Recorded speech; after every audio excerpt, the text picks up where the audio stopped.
All right, so let's get into it real quick. A lot of the other YouTube channels have done videos on this topic, but one of the things that I've seen of a couple of them, and remember, some of them are fluff and cheese. You know what I mean? You watch them because they are what they are. But then some of them try to go into a little bit of detail, but a lot of them didn't actually hit on why this individual known as Big Balls, who's essentially the individual who is Edward Cornstein, or however you pronounce his last name, they don't go into why he transitioned over to the Social Security Administration, why he's taking that full employment push, what happened when he was in, DOGE, why he essentially, pulled back from being in DOGE, all that stuff, how he had his details restricted once he did the interview details. And I want to go into this a little bit more so that you can kind of understand essentially what's going on here, because when America's greatest, I guess you could say ultra, I don't know if you could say greatest, but the ultra hacker is essentially placed inside the SSA. Just to be clear, this ultra hacker could make much, much, much, much more than anything the government could pay him. Like it's almost a ridiculous idea that America's top computer 19-year-old genius scientist, right, of computers is taking a job at the SSA full time. That to me is just ludicrous insanity. And I don't fully understand it, but I think I have a better rounding of why this is happening than I did before. Let me go into it. But real quick, Princess Diana, member for 18 months. Thank you for being a member for so many months. It's absolutely amazing. She's about to upgrade, I think, to the next little logo thing, but that's absolutely amazing. Diana is like royalty on this channel, so just be nice to her because she absolutely deserves it. Let's get into this real quick. From Wired, they've been basically producing a lot of the information related to Edwards. And we're going to be nice, or Edward, we're going to be nice about this whole situation because a lot of people automatically dislike him because people that are particularly bright, have a lot of money, a lot of individuals automatically hate on them. And I don't think that's a good thing. I think we should be open to what, systematic approaches they could have to saving America, because America needs smart people. We've had a bit of a long time where certain divisions inside of the United States government have not had enough smart people. And to be fair, certain groups of, the government tend to attract smart people, right? The judiciary, that attracts extremely bright people, some of the most brilliant people, right? The medical field, stuff like that. But when it comes to administrative functions, Social Security benefits, that does not tend to attract the ultra high intelligence. So let's go into it real quick. This is from Wired. One of the first young technologists brought on to Elon Musk's so-called Department of Government Efficiency, DOGE, has returned to government shortly after resigning. Okay, so basically he's going to be going full-time work with the SSA. Edward Cornstein joined the Social Security Administration this week as a special government employee. Stephen McGraw, an SSA spokesperson, tells Wired his work will be focused on improving the functionality of the Social Security website and advancing our mission of delivering more efficient service to the American people.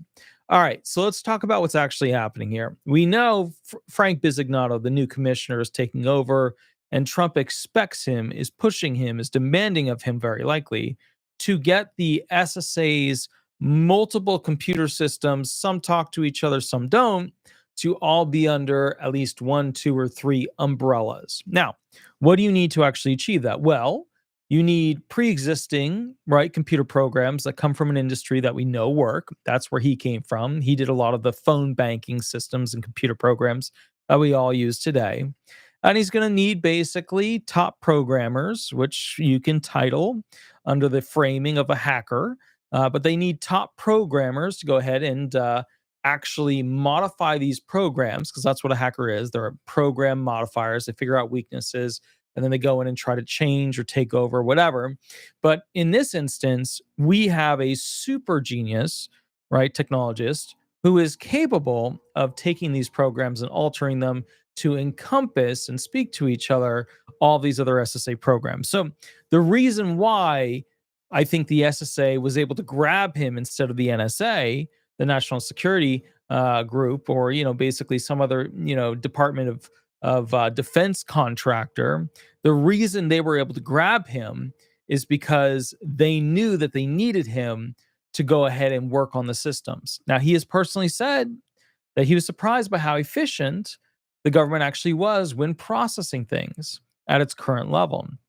But at the same time, you have to kind of understand Trump is pushing all of these high-level executives who are close to billionaires or billionaires to achieve an SSA that does not require nearly as many people to run it. Because, you originally got rid of 7,000 from 57,000 people, and now he's chiseling away a little bit more here and there. But the bottom line is they were retired or, basically fired from the SSA. Now, here's something we need to keep in mind.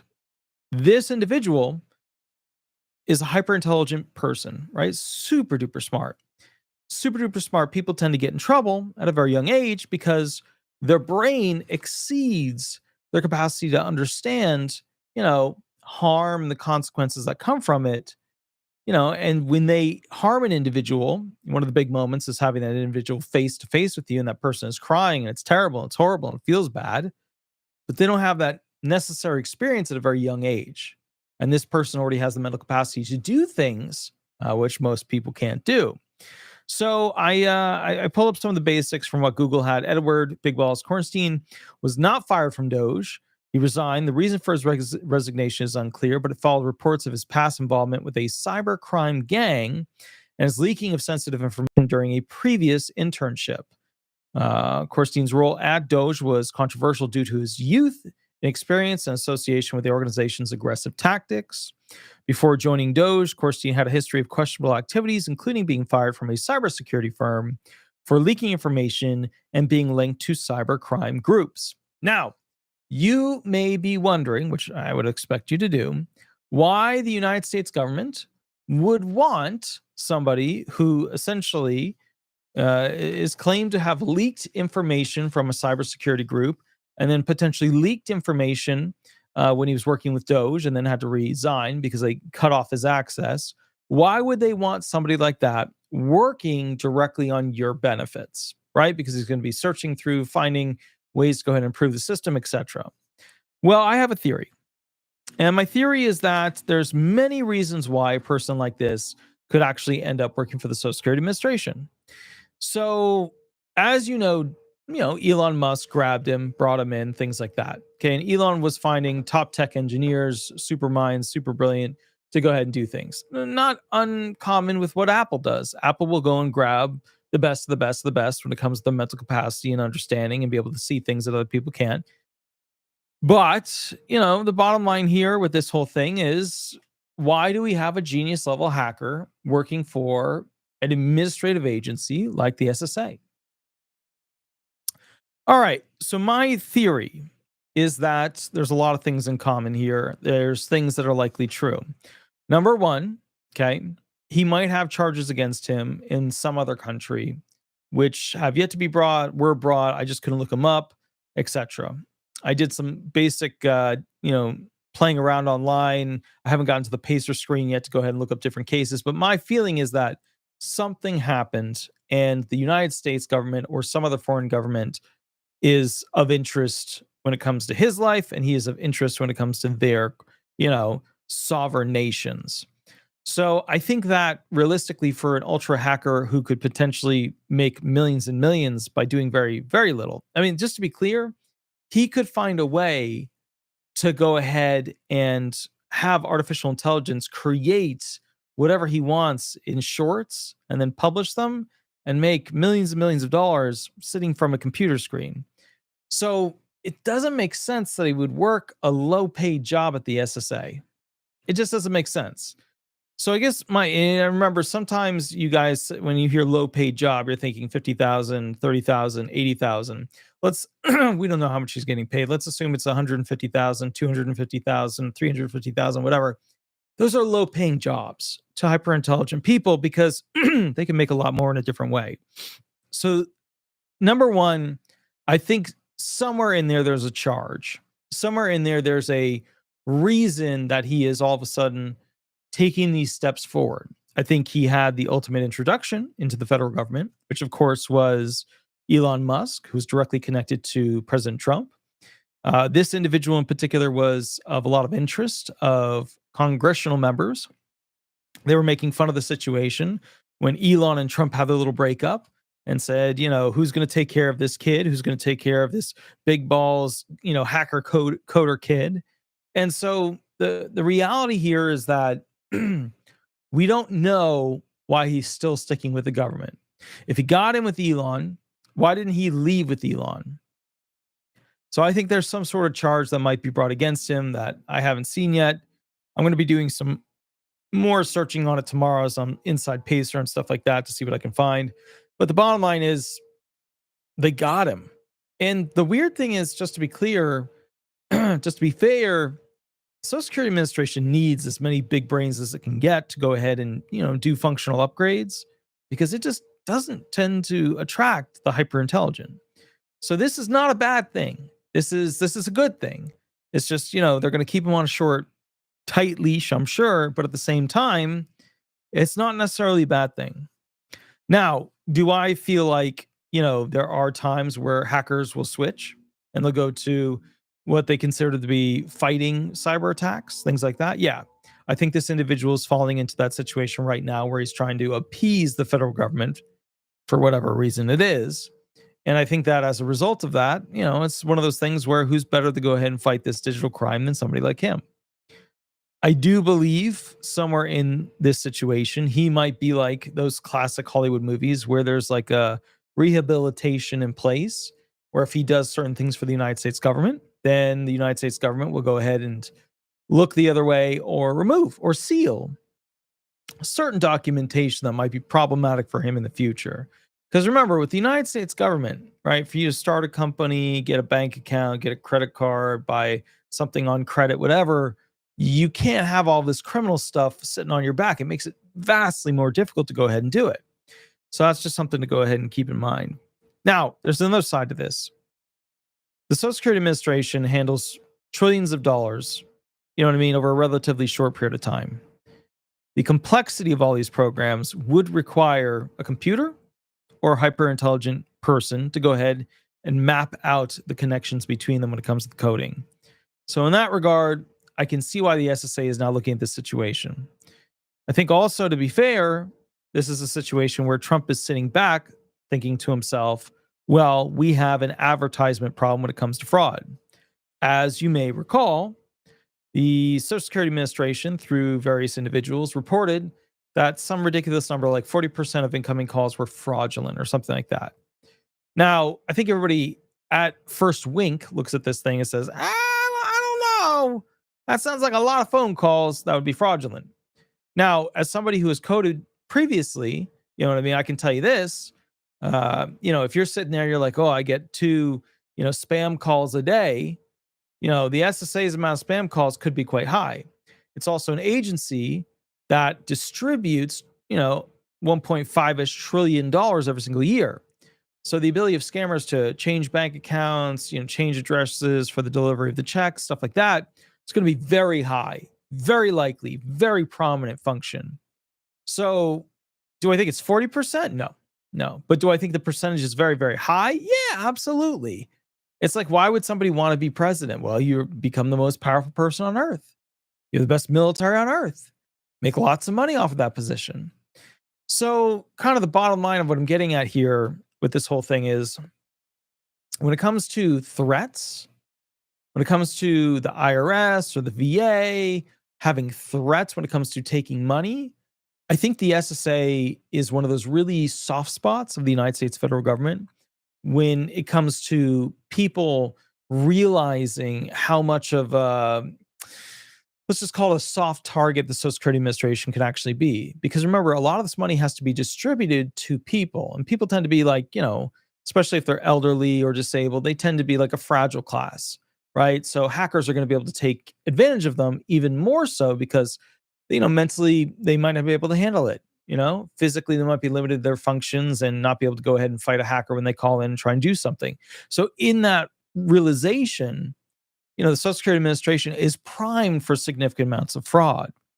And, one of the big things I've been fighting, and I think it's a good fight, is that, I think this is great. I don't know how the hell they got him to work for the SSA, but I think it's an amazing thing, because at the end of the day, getting somebody like that to give a damn about the SSA, why? You know what I mean?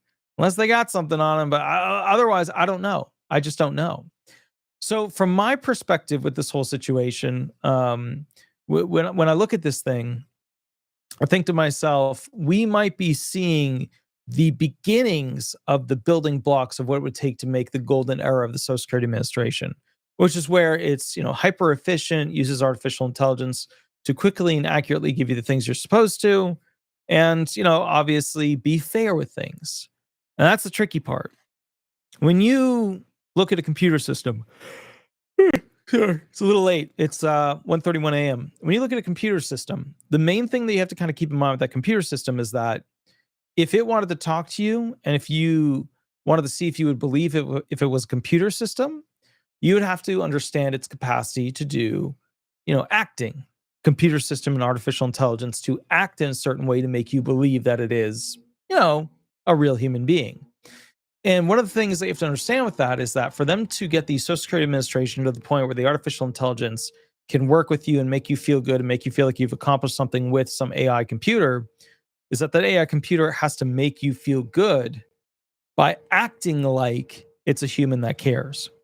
Now, the problem with acting is that when it comes to acting, you have to basically act like you don't want to show emotion, that you are withholding a larger amount of emotion, that you are pulling back from giving more and more emotion. Okay. That's the best kind of acting there is, because that's naturally what humans do. Like if I look at individuals that are like psychotic or have multiple personality disorders, the way I can usually tell how bad they are is how much they have to act out not caring. And that's a really weird thing to think about. Just take a moment and think about this for one moment. Okay. At the end of the day, right? If you talk with somebody who does not have traditional mental faculties, right, with their ability to go ahead and interact with you, talk with you, have emotions with you, etc. You say, you talk about a sad story involving a puppy dog, right? You're expecting the person to go, "Oh, that's really sad. I'm really sorry to hear that." Right? And so, these individuals that have multiple personalities, might be psychotic, might not value human life in the traditional sense. These individuals, they have to go ahead and pretend to care to a certain amount. And that's usually where you can tell if somebody is really bad or not as bad. Because if you can gauge how much they have mastered the ability to pretend like they don't care like a human and not show too much emotion like a human or hold back emotion like a human, then you've essentially got something that people will connect with. And that's what the artificial system for the SSA is going to have to be able to actually accomplish in order to go ahead and give you guys the feeling when you're dealing with it that you had a good human interaction. That's scary. That is extremely scary and very difficult for them to come up with, which is why they're going to need some of the best engineers out there to make it happen. Please remember to like and subscribe as we go through this video. Now, here's basically the thing. Some people are saying that this hacker individual has a motive of what he wants to do. And to be fair, look, he's working for the government. He gets out. Big companies are going to want to hire him, bring him in, because they're going to want access to the information he has inside his brain. That is the same thing that happens all over the place. You may have noticed with many of our politicians, they end up delivering news on Fox and CNN, MSNBC, and all those places. And that's because at the end of the day, right, those news agencies want access to the information inside that person's head. So they pay them a lot of money to get them deliver the news and give the information. But realistically, they're paying them to get a competitive edge to what that person knows or does. Okay. Now, with that said, potential motives, he might be trying to figure out how to hack the SSA in the future once he leaves the SSA. Maybe transfer $1 from everybody's Social Security benefits, or maybe have the government pay out just slightly too much, but he gets the rest. He might be doing one of those sorts of things. But at the end of the day, I don't think he's operating without a lot of firewalls in place. And I think what's realistically happening is he's probably sitting there trying to be useful because of something that might have happened in the past. Let's keep going back to this article real quick. This is from Wired. Wired's been on top of this. They've done a good job with staying on top of what's happening with this gentleman. Multiple sources at the SSA tell Wired that Coristine has appeared in person to work on site at the agency's Woodlawn, Maryland headquarters. That's the big office. One SSA employee says they saw Coristine with DOGE engineer Aram Mogodasi, a current ex and former Neuralink employee deployed at the agency. The pair was spotted at the SSA cafeteria as recently as Monday. Although it's unclear what day this week Coristein's employment officially began, Coristine almost embarrassed, the SSA source says. Iran then said, yes, I'm with him right now, gesturing to in this instant. So what's funny is that has a purpose at the SSA, and he is being groomed to assist with its functioning. And of course, this is all signed off on by the commissioner of the SSA, which is Frank Bisignano.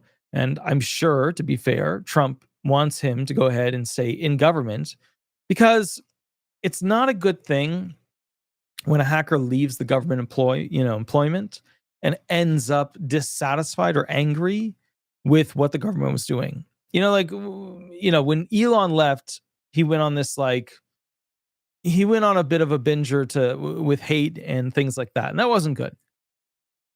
And as a result, I'm sure the federal government stepped in and said, you're releasing information that you're not allowed to. This is a federal crime, blah, blah, blah. And then he shut up and stood back and said, okay, I'm not going to do anything more with this. My feeling is that they don't want that same effect of what happened with Elon to happen with Edward, the ultra hacker. Okay. All right. So Coristine and Mogodasi did not immediately reply to requests for comment. Coristine's rehiring comes after the White House official told Wired on Tuesday that the 19-year-old had resigned from his position in government. A Trump administration official confirms to Wired that Coristine did indeed resign on Monday and then was brought back by the SSA later in the week. Coristine became a full-time government employee at the General Services Administration on May 30th, Wired reported. Earlier this month, converting from the restricted special government employee classification, which has had a time limit of 130 days. As of Tuesday afternoon, Coristine's Google Workspace account with the GSA has been disabled, and his name did not appear on a list of DOGE employees on the federal payroll maintained by a senior administration official. The GSA did not respond to multiple requests for comment. Coristine was one of the handful of DOGE engineers who worked across many government agencies, including the Office of Personnel Management, the Department of Health and Human Services, the U.S. Agency for International Development, the State Department, and the Department of Homeland Security, among others. Coristine isn't known to have previously worked at the SSA. Here's my theory why. Trump didn't look good when it all came out that there wasn't as much money fraud as they had originally thought when going through all these Social Security files. So again, it's 1:38 a.m. With that said, one thing that you have to kind of keep in mind with this whole situation is that Trump wants to look good. And in order to look good with this situation, he's got to find more fraud. Now, you've noticed, because we've done videos on this, that OIG has been presenting information, Office of Inspector General, about Social Security fraud over and over and over again, because there was quite a bit of it during the Biden era, including the Trump era before that. My belief is that this is all happening as a political maneuver to put this individual inside the SSA to hyper search through the functions and find potential fraud. Because if he's on a mission to find fraud, and he's got access to what he needs, he can create program prompts that will likely increase his ability to find people who are cheating. Now, why is this scary for Social Security recipients? Well, it's scary for Social Security recipients because they're always worried about getting investigated. Now, back in the day, people would say things like, oh, as long as you're disabled, nothing bad's going to happen. As long as you really are disabled and you can't work, everything's going to be fine. And then that eroded over time. That mental state kind of eroded because people are getting investigated that clearly were disabled. And it just didn't make sense. And it started to get around that, hey, this doesn't make sense. And now we're at the point where people are fearful of retaining their benefits, especially in the disability field, because they have investigators following people around all the time now. It's something that's scary. So, all right. So with that said, a 19-year-old high school graduate who worked at Musk's Neuralink for several months, Coristine has gone by the handle Big Balls Online and joined the government with no prior experience. He has also founded the company called Tesla.sexy LLC in 2021 and worked for a startup known for hiring black hat hackers. That means they're they're basically doing bad hacking. He was reportedly fired after being suspected of leaking internal information. Sahil Lavingia, a former DOGE member who Wired first identified at the Department of Veterans Affairs, told Wired that, quote, it felt like there was no real connection besides Elon being in the White House, speaking about an all-DOGE meeting with Musk held in March. Lavingia says the only person from the White House was Katie Miller. Miller left the White House with Musk and now works for the centibillionaire. Richard Pierce, a law professor at George Washington University, tells Wired that the White House, not knowing that a recently departed employee had been rehired, was abnormal, but it seems to be normal for this administration. All right, so let's talk about that real quick. We know Trump is aware of this because in order to put in an ultra hyper hacker that was directly tied to Elon and rehire the person, Trump's got to be a little worried about what that person is going to disclose because he was directly tied to Elon. He was thought of as like Elon's little tech kid. I think what will happen is this individual, because he has a habit to kind of go from puddle jumper to puddle jumper, job to job to job. I think what will happen is he'll do this gig for a little bit to appease the government in some way, because it just feels like there's something going on there. And I don't think having hacker buddies there to hang out with is like his jam. He's like, oh, I just miss the piece of having hacker friends around me or coding friends around me or technologists around me. I don't get this vibe from this situation. What I get from this situation is that he could be earning vastly more, but there's a checks and balances process on his shoulders and he's afraid to move.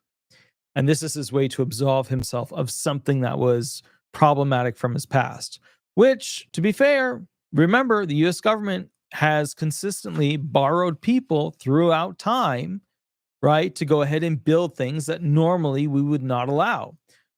For example, you may recall World War II, some of the scientists, that basically came from Germany ended up in America, even though they would have normally gone in front of the trials to, essentially have some sort of horrible punishment put upon them. World War II, I don't know if you guys have ever studied this, but if you go look at NASA in the Cocoa Beach, the Titusville, the Melbourne, that kind of area, a significant amount of Jewish scientists and some German scientists ended up living in that area, and the many kids that they had thereafter, because the US government grabbed them from Germany in World War II and put them to work in basically doing the space race to get us and our rockets into space. So the point that I'm getting at is America is known and has actually achieved its greatest things when we've had brilliant minds who might have come from something not so kosher, if you will, and we've utilized them to achieve something higher, something better. So this is not uncommon for the United States, but it is scary because he's an ultra hacker.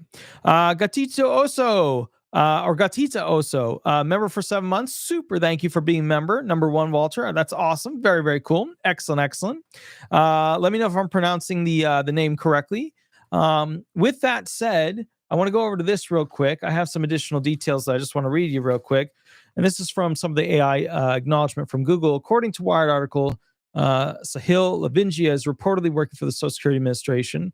The article states that his work there is focused on improving the functionality of the Social Security website and advancing our mission of delivering more sufficient service to the American people. This move comes after a brief working period for the Department of Government Efficiency, yada, yada, yada, where he was reportedly fired after only 55 days, although some articles say he basically stepped down.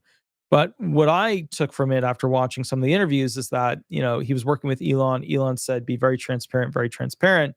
And then he was very transparent, and that got his restriction pulled, his access pulled, rather. While Lavingia previously sought to work for the U.S., Digital Service DOGE provided him with an entry point into the government work without the complexities of a lengthy vetting process. He worked as a software engineer at the Department of Veterans Affairs on behalf of DOGE. According to this website, he describes DOGE as a glorified temp agency for software engineers. His experience at DOGE exposed him to the challenges of government efficiency with a focus on cutting contracts and reducing headcount. Lavingia expressed his belief that technology professionals could have a significant positive impact in government, potentially saving billions of dollars. He's absolutely right, because we have lots and lots of government employees that could be functionally reduced if they were to go ahead and get their computer systems up to date and utilize AI. A lot of people don't like that, though, because AI it's scary. You know what I mean? A lot of people don't realize what the capacity of AI is. Like, a lot of you think of AI as like just chat GPT. You ask questions and the computer spits out answers, and there you go. AI has the capacity, like, beyond what our human brains comprehension would actually achieve. It's just so far beyond what we have the capacity to see, understand, think. So the big problem is a lot of Americans just don't have a ground understanding of essentially what AI can become.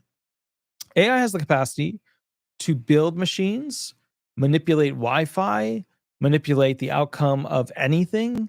It has the capacity to, okay, so like those magic tricks where they'll like have somebody associate numbers into their brain, they'll seed their brain, and then automatically they'll be able to guess a number as a result of that. Or the card tricks where like, you'll be able to figure out their card based upon telltales that you pull from them.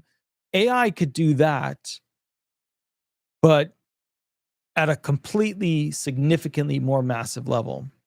AI has the capacity to run every functional computer signal on planet Earth. In fact, they now have quantum computers, this big spine-looking thing that has the capacity to go ahead and transfer all human knowledge, like within like, I forget exactly what it was, so don't quote me on this, but it was like within a second or something. Like all human knowledge that has ever existed could pass through it within a second, which is like a lot. It's like, how do you compete with that? You don't compete with that. Despite the chaotic nature of his time at DOGE, Lavinia maintains a genuine desire to improve public services. You know how I am. I'm always bad with names. I always forget how names are pronounced. His current role at the SSA suggests a continuation of his goal, focusing on improving the user experience of the Social Security website, which goes back to the ideology of what we were just talking about of creating artificial intelligence that will convince you guys that you had a good talk with the SSA, even though you weren't talking with the person. All right, I have one more theory as to why an ultra hacker is now working at the SSA. One more theory. My theory is that at the end of the day, in order for him to get access to, big ticket money, private stuff, we're talking about like, Series 7, we're talking about, brokers, all that stuff. In order for him to get access to that stuff, he needs to have proper security clearances. He needs to have a proper background, etc. Now, this is a guy who's a hyper genius, so he could pass any test, any medical test, legal test, and whatever test you want to put in front of him, whatever doctorate, postdoctorate, he could pass it. Any and all financial, he could pass it. But what I think is going through his brain is that he's spending a year or two fiddling with the government, or at least enough time to make Donald Trump happy, to go ahead and then retransition back into the privatized market to make as much money as possible. It's going to be interesting to see what he can deliver, because a lot of the breakthroughs that we see technologically with the SSA are going to be a combination of him, other coders, and Frank Bisignano's past experience of working with all these super high-tech, money exchange systems. I think one of the big things that we have to consider with this whole situation is that I think he's there politically because Trump wants him there, because he wants him to find lots of fraud that they can report and saying, look, here's all the fraud the SSA has. But I think also the big thing is that Trump has now had DOGE go through a lot of stuff. Did you ever think about that? Like, everybody was like, well, you can't audit the federal government. It's too big. Yeah, well, DOGE did it in months. They did it in months. They got some stuff wrong. They got a lot right, but they did it in months. So I guess the point that I'm getting at with this whole situation, this basic premise, is that if DOGE has already gone through this stuff,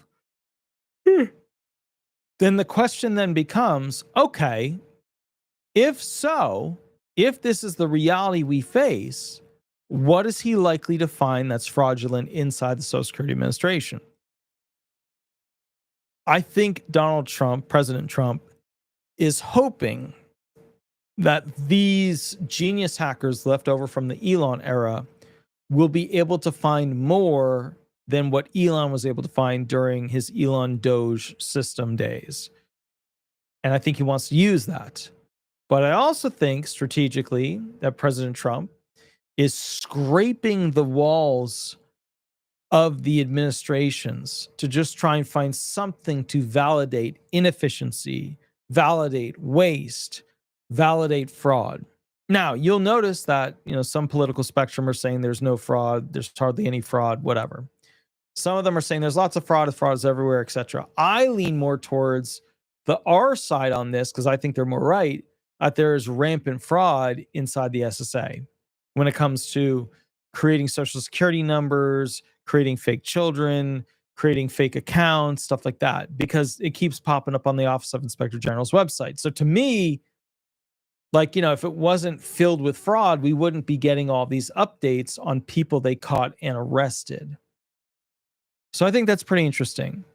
And so at the end of the day, we have a situation where a lot of people are going to really be angry towards this video because they're going to be like, whoa, whoa, whoa, whoa, whoa. This ultra hacker shouldn't be anywhere near our benefits, yada, yada, yada, so on and so forth.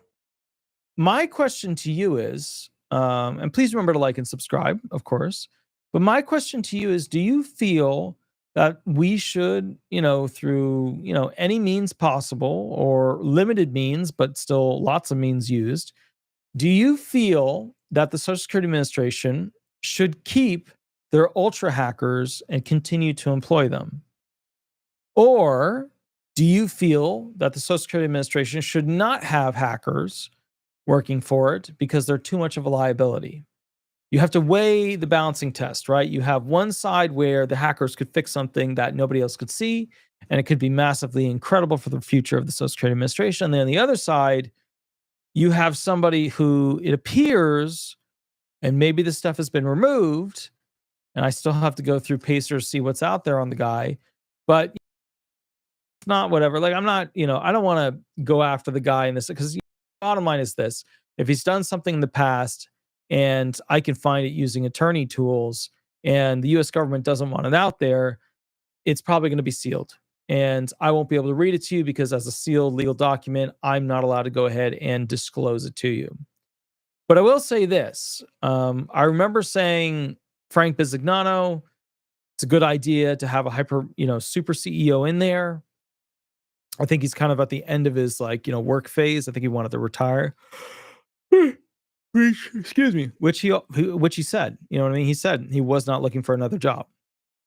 But then he got that gig where he got to transfer his stock into other stocks. Hey, you know what I mean? And he doesn't get hit with taxation on any of that. But the bottom line is this, until he sells them down the line. The bottom line is this. I think that it's going to be interesting to see what you guys say. I think that traditionally, if we have the Social Security Administration that we've had all along, it just keeps lumping along. It just keeps lumping along a little here, a little there, stuff like that. I think we are ready for potentially, and you let me know, a different approach of people, getting in there that are kind of like heroes that could do heroic work, but have a dark past. So you remember when Vin Diesel played that undercover agent, right? The X franchise or whatever, right? You remember that? Yeah. It makes me wonder if this young 19-year-old hacker is kind of like the hacker version of essentially Vin Diesel in that video, in that movie, And so my query to you is, do you feel that you are okay with this? Or do you feel like this is absolutely unacceptable? What if he as a hacker was able to refigure out how to utilize funds from the SSA receiving them to make significant amounts of money in a safe way so that the SSA wouldn't end up being privatized? Do you feel that he would have been worth it and accepted then? Or just still dislike him? You know what I mean? Because remember, at the end of the day, some people are just not going to if there's somebody wealthy, if there's somebody who's super smart, super intelligent, some people just are not going to like them because they have those attributes.